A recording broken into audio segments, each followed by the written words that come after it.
बोलिए श्री सद्गुरु महाराज जी की जय। श्री सच्चे दरबार की जय। सियावल रामचंद्र महाराज की जय। सनातन धर्म की जय। प्रिय भगवत प्रेमियों, हमेशा की तरह आज फिर आप लोगों के लिए सत्संग विचारों को लेकर के उपस्थित हुए हैं। ईश्वर की असीम दया कृपा अनुकंपा से आप तक नियमित विचारों को हम पहुंचाने का प्रयास करते हैं, ताकि प्रभु के इस दिए हुए अनुपम उपहार मनुष्य तन का कुछ लाभ, कुछ फायदा उठाया जा सके। ये मनुष्य का तन बड़े भाग्य से मिलता है। बड़े सुकृत्य जब हमारे हो जाते हैं, सुंदर कर्म हमारे हो जाते हैं, और उस पुण्य के द्वारा वो पुंज जिस समय स्थापित हो जाता है और पुण्य पुंज के साथ प्रभु की कृपा आपके साथ हो जाती है, तो फिर क्या होता है? बहुता सुकृता नरदेह लाभला। बहुत सुकृत्य करने के बाद आपको ये नरदेह मिलता है, लेकिन इसकी भी दुर्गति कर देते हैं जब बहुता सुकृता नरदेह लाभला पर भक्ति भी निगिला अधोगति। भक्ति के बिना फिर ये अधोगति को चला जाता है। इसलिए भाइयों बहनों, हम चाहते हैं कि आप सभी भक्ति के मार्ग पे दृढ़ता से बढ़ें, और भक्ति के मार्ग के ऊपर आप जो भी कदम रखें, बड़े श्रद्धा प्रेम और विश्वास के साथ इस मार्ग पे आगे बढ़ें, भक्ति के मार्ग पे। और उस श्रद्धा को बढ़ाने के लिए, उस प्रेम को बढ़ाने के लिए, आपके विश्वास को बढ़ाने के लिए ही ये सत्संग विचारों का हम इस्तेमाल करते हैं। और कोई तरीका नहीं है और कोई मार्ग नहीं है। इसीलिए सत्संग बहुत भाग्य से मिलता है। इसीलिए कहा,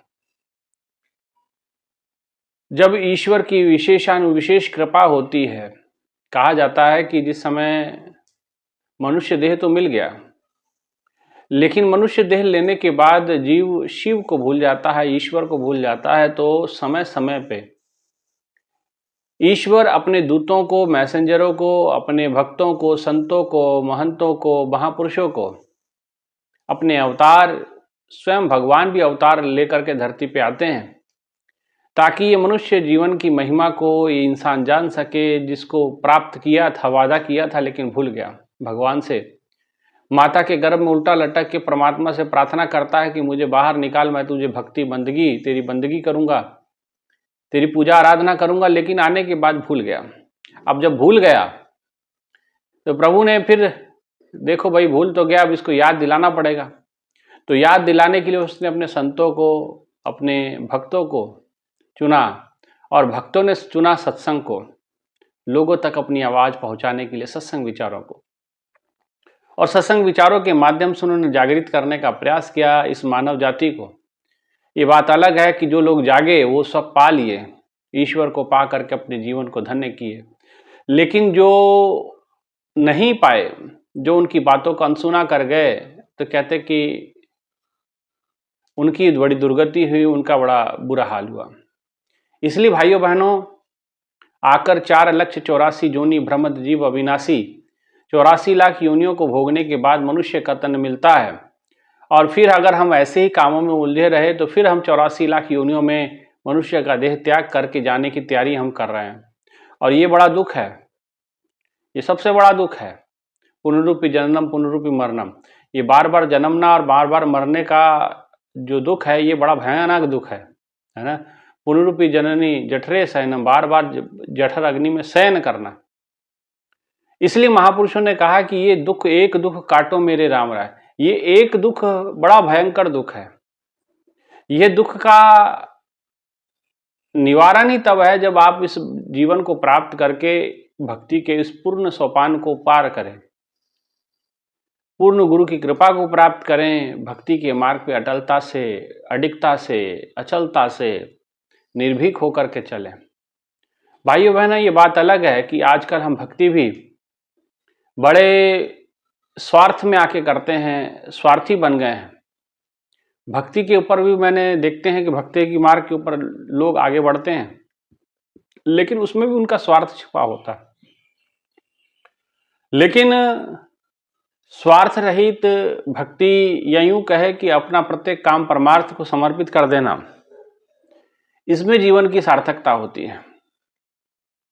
स्वार्थ कहीं ना कहीं आपको ले डूबता है, स्वार्थ पूरा हो जाता है तब तक तो भक्ति कायम रहती है। जिस दिन स्वार्थ पूरा नहीं होता तो भक्ति आपकी खंडित हो जाती है। अक्सर कलयुग में ये बहुत सारे प्रकार आपको देखने को मिलते हैं। इसलिए संतों ने कहा कि जो स्वार्थ की भक्ति होती है, ये स्वार्थ की भक्ति आपको आपके लक्ष्य तक नहीं पहुंचा पाती, यह आपको आपके लक्ष्य से भटका देती है, डिगा देती है। इसलिए स्वार्थ की भक्ति नहीं, निस्वार्थ भाव भक्ति करनी है।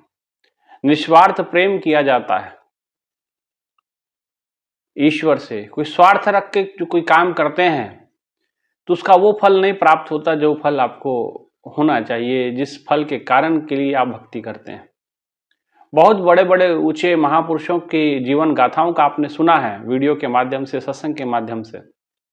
नामदेव महाराज हो गए, कबीरदास जी महाराज, रविदास जी महाराज, धन्ना जी जाट, सहजोबाई, मीराबाई, न जाने कितने असंख्य साधु संतों के विचारों को आप सुनते हैं। और क्योंकि स्वार्थपूर्ण भक्ति कभी आपको आपके जीवन की मंजिल की ओर पहुंचा नहीं पाएगी। मंजिल पे पहुंचते पहुंचते स्वार्थ आपको गिरा सकता है, इतना सामर्थ्य रखता है। इसलिए निस्वार्थ भक्त का निस्वार्थ होना बड़ा जरूरी है। अगर वो निस्वार्थ नहीं हुआ, उसकी दृष्टि में परमार्थ सबसे महत्व नहीं रखता है, तो फिर उसकी भक्ति भी पूर्णता नहीं हो पाती है। कहीं ना कहीं वो आगे बढ़ के भी पीछे खसक जाता है। इसलिए निस्वार्थ भाव को कैसे लाएं, उसके लिए हमें आत्मचिंतन की प्रोसेस को अपनाना पड़ेगा और जानना पड़ेगा जिन लोगों के लिए आप दिन रात खट रहे हैं, मर रहे हैं, दिन रात लगे हुए हैं, वो भी आपके आखिर कब तक साथ देते हैं। महापुरुषों ने कहा श्वास टूटते ही या श्वास छूटते ही सब रिश्ते छूट जाते हैं। माँ बाप, बहन, बीवी, बच्चे छूट जाते हैं। छोटी सी लाइन में बड़ा गहरा अर्थ छुपा दिया। वो कहते हैं कि श्वास टूटते ही सब रिश्ते छूट जाते हैं, माँ बाप, बहन, बीवी, बच्चे छूट जाते हैं। आखिर सारा काम आप किसके लिए करते हैं? माँ बाप के लिए करते हैं, भाई बंधुओं के लिए करते हैं, धर्मपत्नी के लिए करते हैं, अपने बच्चों के लिए करते हैं, अपने परिवार के लिए करते हैं। लेकिन एक श्वासों की डोर है जो आपके भीतर चल रही है। आप बहुत अरबपति हैं, करोड़पति हैं, लाखों की संपत्ति है, सब कुछ संपन्नता से भरपूर है, लेकिन ये श्वासों की जो डोर है जिस दिन छूटी, ये श्वासों की लड़ी जिस दिन टूटी, उस दिन आपका जीवन में सब कुछ समाप्त है। ना आपके बीवी, ना आपके बच्चे, ना आपकी बहन, ना आपके भाई, ना आपके माता पिता, कोई कुछ नहीं कर पाएगा। और ये जीवन की सत्यता को जब तक हम समझते नहीं, तब तक हमारे भीतर परमार्थ की भाव नहीं बन पाता है। जब तक ये हमारे शरीर के साथ जुड़ा रहता है कि हमें इनके लिए करना है, तब तक हमारे मन में स्वार्थ बना रहता है। लेकिन परामार्थ कब बनता है? जो अपने जीवन के वास्तविक सत्य को जानता है। और जीवन का वास्तविक सत्य क्या है? जीवन का वास्तविक सत्य है कि मृत्यु। जीवन का वास्तविक सत्य है ईश्वर। इसलिए कहा ईश्वर सत्यम जगत मिथ्या। लोग इस बात को तो स्वीकार कर लेते हैं कि ईश्वर सत्य है, लेकिन इस बात को स्वीकार करने में उनका मन जरा कहीं ना कहीं हेजिटेट होता है कि मृत्यु को स्वीकार करना नहीं चाहते। लेकिन जिन लोगों को कल्याण करना है अपने जीवन का, जिन लोगों को अपने जीवन के परम लक्ष्य को प्राप्त करना, उनके विषय में महापुरुषों ने कहा अगर आपके जीवन को अगर कल्याण के मार्ग पे प्रशस्त करना चाहते हैं या पूर्ण कल्याण चाहते हैं, तो कहते दो बातन को भूल मत, जो चाहस कल्याण, एक मृत्यु को और दूजे श्री भगवान। इस जीवन में कल्याण के मार्ग को चाहते हैं या कल्याण करना चाहते हैं कि महापुरुषों ने कहा दो बातन को भूल मत, जो चाहे कल्याण नारायण, एक मौत को दूजे श्री भगवान। एक मृत्यु को, दूसरा भगवान को, ईश्वर को। ये एक पूरक है एक दूसरे के, ये सिक्के के दो पहलू हैं। आप ईश्वर को याद रखिए और मृत्यु को याद रखिए। जीवन में आपके स्वार्थ रहित भक्ति आना शुरू हो जाएगी। आप जितने भी बड़े बड़े संतों की वानियां, जिन्होंने वानियां दर्ज कराया, ऐसे भी बहुत सारे संत हुए जिनकी वानियां अभी तक हमारे तक नहीं पहुंची। या बहुत सारे ऐसे संत हुए जो धरती पे आए, जिन्होंने वानियों का वानी लिखी ही नहीं। जैसे बहुत सारे गुरु संत महापुरुष गुरुमूर्ति हुए हैं, जिन लोगों ने अपने कोई ग्रंथ नहीं लिखे या किसी प्रकार की कोई ऐसी वाणी उनकी नहीं आती, है ना। तो ये भाव, परमार्थ का भाव उनके भीतर, अगर आप जो उच्च कोटि की विद्वत जो संत समाज थे, जिन लोगों ने जीवन को जाना, जो ऊंची अवस्था को प्राप्त किया और जिनका चरित्र ग्रंथों के माध्यम से हमारे सामने है, सूरदास जी है, रविदास जी हैं, कबीरदास जी, इन सब की वानियों को अगर पढ़ोगे तो वो एक बात बड़ा जोर दे के कहते हैं मृत्यु के ऊपर। संतों ने जब भी अपने प्रवचनों को या अपने विचारों को उल्लेखित किया ग्रंथों के अंदर, तो दो चीजों का बड़ा जबरदस्त उन्होंने उल्लेख किया, एक ईश्वर का, दूसरी मृत्यु का। ईश्वर की महिमा उन्होंने तमाम गाई और मृत्यु के बारे में लोगों को बताया कि जीवन का असल सत्य मृत्यु है, और इस मृत्यु से अगर निपटना है तो ईश्वर चाहिए। ईश्वर को जान लो, ईश्वर को समझ लो, ईश्वर की प्राप्ति कर लो, ईश्वर में लय हो जाए। इससे पहले कि काल आके हमारा ग्रास बने, हमें ग्रास करे, उससे पहले हम पूर्ण भक्ति को प्राप्त कर अपने आप को ईश्वर के चरणों में समर्पित कर चुके। ऐसा उन्होंने उपदेश तकरीबन महापुरुषों की अगर विचारों को समझोगे तो किसी भी भाषा के संत रहें, किसी भी भाषा या संप्रदाय के संत रहें, उन लोगों की तकरीबन वानियां एक जैसी मिलती हैं। थोड़ा बहुत फर्क हो सकता है समय परिस्थिति के अनुसार, सामाजिक परिदृश्य से थोड़ा बहुत भिन्नता पाई जा सकती है, लेकिन विचार ईश्वर से लेकर के मृत्यु तक के विचार सबके एक जैसे मिलेंगे आपको, है ना। ये क्यों? क्योंकि वो जानते थे कि इसको जाने बिना, ईश्वर को जाने बिना, मृत्यु को समझे बिना आप स्वार्थ की बैसाखियां आपके साथ जुड़ी रहेंगी। जिस समय तक स्वार्थ की बैसाखियां आपकी भक्ति पूर्णता को प्राप्त नहीं करती। आखिर कहते हैं ना कि भाई शरीर में जरा सा भी राग रह गया, ममता रह गई, मोह रह गया या विकार रह गया, तो आपका कल्याण नहीं हो सकता। आदमी ऊपर पहुंच के भी नीचे गिरता है। क्यों? वो इसी कारण से है, क्योंकि जिस समय स्वार्थ रहित भक्ति हम करते हैं और समाज में जिस समय हम विचरण करते हैं, लोगों को देखते हैं, लोगों से बात करते हैं, तो पाया जाता है कि कहीं ना कहीं हम अपना कोई स्वार्थ रखते हैं। तो भाइयों बहनों, स्वार्थ भी ठीक है, चलिए समाज में रहते हैं, स्वार्थ थोड़ा वो जरूरी है, लेकिन स्वार्थ को भी परमार्थ में विलीन कर देना चाहिए, जैसे संतों ने किया। कितनी बड़ी बात सभी संतों ने कही, सर्वे संतु निरामया, कि सभी निरोगी हों, सर्वे भवन्तु सुखिना, कितना बड़ा उदाहरण। सबका कल्याण हो, सबका सब विधि हो कल्याण, सबका कल्याण हो, सब सुखी हो, सभी निरोगी हो, वसुधैव कुटुंबकम, कितनी बड़ी विचार उन्होंने रखी, कितना बड़ा विचार उन्होंने अपना दृष्टिकोण रखा। वो कहते सर्वे भवन्तु सुखिना, सर्वे संतु निरामया, कि सभी सुखी हों, सभी निरोगी हों, सभी धर्म के अनुगमन करें, और ये सारा संसार ब्रह्मांड वसुधैव कुटुंबकम, ये सारा ब्रह्मांड एक कुटुंब के समान हो। इससे बड़ा और निस्वार्थ भाव का उदाहरण क्या हो सकता है? गुरबानी को पढ़ोगे तो उसमें एक फार्मूला है, सर्बत दा भला, माने सबका भला हो, एक का नहीं। जो भक्ति कर रहा उसी का हो या जो नहीं कर रहा उसका ना हो, ऐसा नहीं है। वो कहते सर्बत दा भला, माने सबका भला। सबका भला मतलब जीव जंत, पशु परेत, और पशु परेत मुकत को तारे, माने जो आंखों से दिख रहे हैं पशु परेत जो भी है, और जो आंखों से हमारे दृष्टिगोचर नहीं होते, वो सारे जीव भी मुक्ति को प्राप्त करें। सर्वदा भला, इतनी बड़ी बात कही। लेकिन ये सर्वदा भला ये तब आ सकता है जब आप ईश्वर के मार्ग को सही सही सटीक सटीक तरीके से समझते हैं, भक्ति को सही सही तरीके से समझते हैं।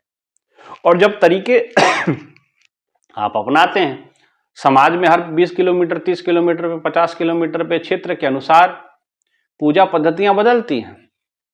गुरु नानक देव जी ने 4 उदासियां की, 4 यात्राएं की, बड़ी लंबी लंबी यात्राएं की, और चारों यात्राओं में वो लोगों को समझाते रहे। कहीं मक्का तरफ गए तो उनकी पूजा पद्धति को देखा उन्होंने और कहा कि भाई ये तो इससे थोड़ी भगवान मिलेगा।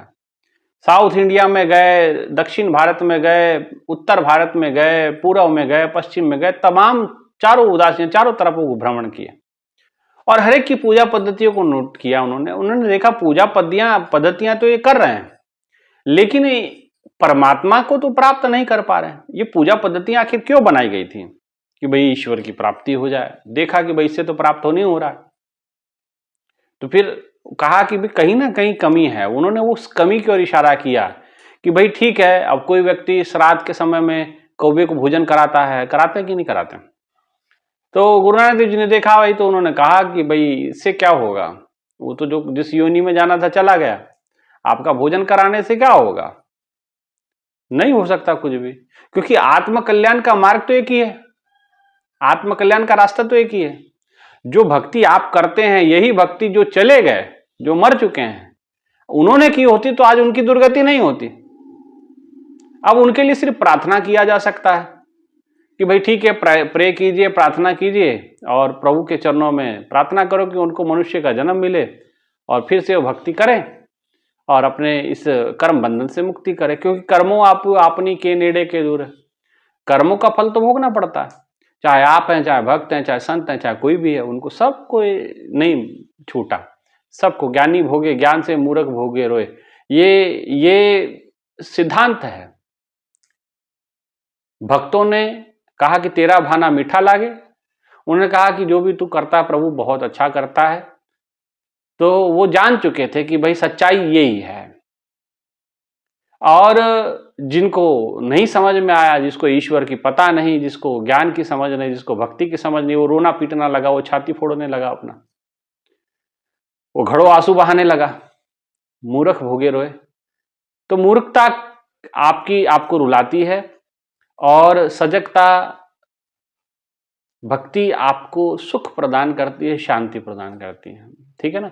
इसलिए कई लोग आते हैं हमारे पास। एक और बात इसमें मैं जोड़ना चाहता हूं।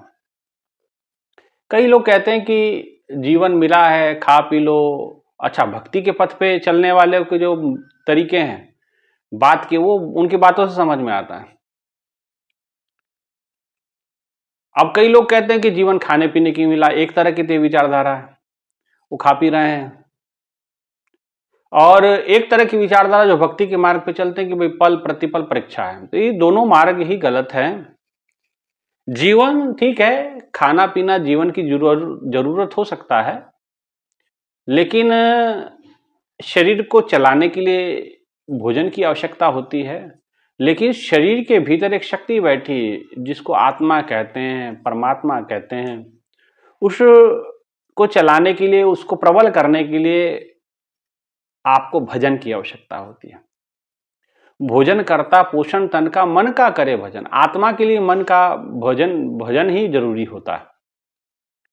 तो खाओ पियो, खाओगे पियोगे ठीक है, जीवन का तो एक लिमिट समय है, उसके बाद आपको छोड़ना पड़ेगा। और दूसरी तरह की विचारधारा यह है कि जो भक्ति के मार्ग पे थोड़ा बहुत जानते हैं, चलते हैं, वो कहते हैं कि भक्ति के मार्ग पे परीक्षाएं बहुत हैं, हम तो परीक्षा दे रहे हैं। भाई बहन, जीवन परीक्षा देने के लिए नहीं मिला। एक बात समझ लें आप, मोटा मोटी समझें आप, भगवान ने आपसे कोई उम्मीद नहीं रखी।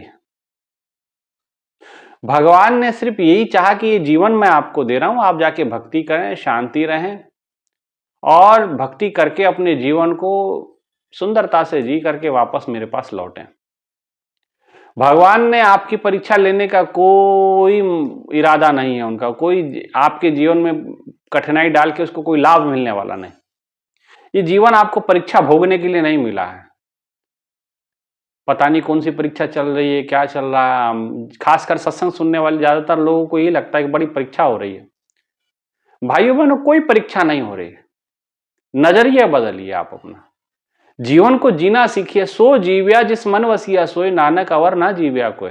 जिसके मन में परमात्मा पल प्रतिपल वास करता है, और वो वास तो हर एक के हृदय में करता है, लेकिन जो जानता है, इसलिए ना जो जागत है सो पावत है, जो सोवत है सो खोवत है।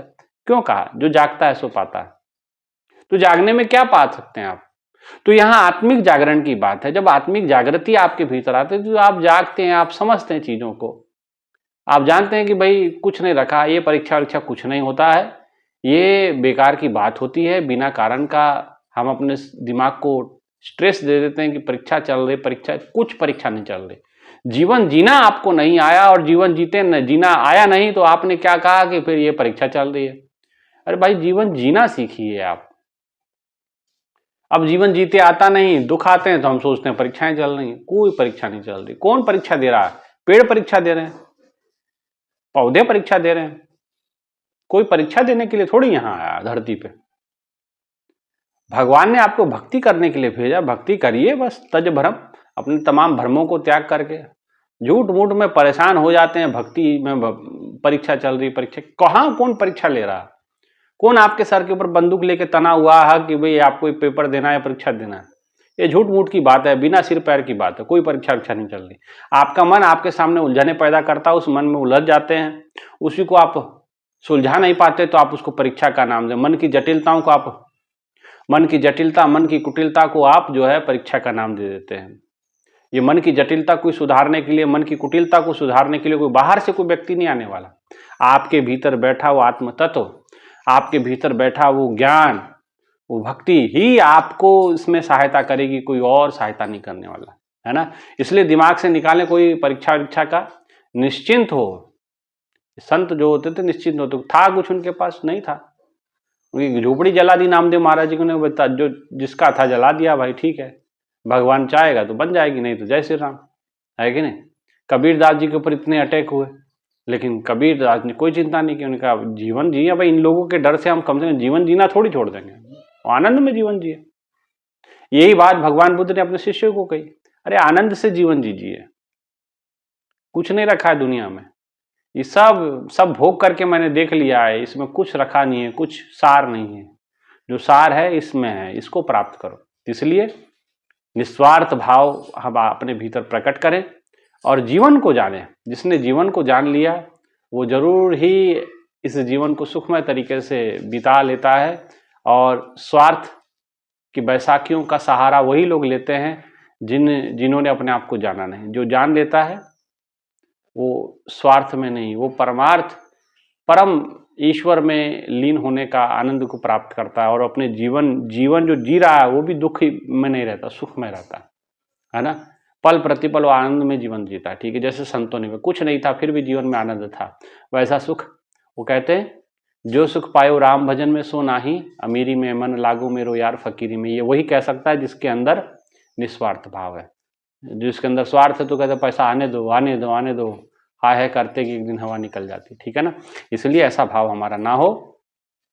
परम आनंद को प्राप्त करना है तो निस्वार्थ भाव, चिंता गई, चाह गई चिंता मटी, मनवा बेपरवाह, जिसको कुछ नहीं चाहिए वही शहंशाह, फिर आपकी जिंदगी शहंशाह की तरह हो जाएगी, है ना। इसलिए स्वार्थ भाव से हटिए, निस्वार्थ भाव और पूर्ण रूपेण समर्पण ईश्वर में कीजिए, फिर देखिए जीवन में कैसे जीवन में सब कुछ बदल जाता है, ठीक है ना। इसीलिए इसी मनोकामना के साथ सभी निस्वार्थ भाव को प्राप्त करें और ईश्वर के प्रति पूर्ण समर्पण को अपने जीवन में लाएं। यही मनोकामना के साथ आज के विचारों को यहीं विराम। बोले श्री सद्गुरु महाराज जी की जय, सच्चे दरबार की जय, उमापति महादेव की जय, श्री कृष्ण बलदेव की जय। धन्यवाद।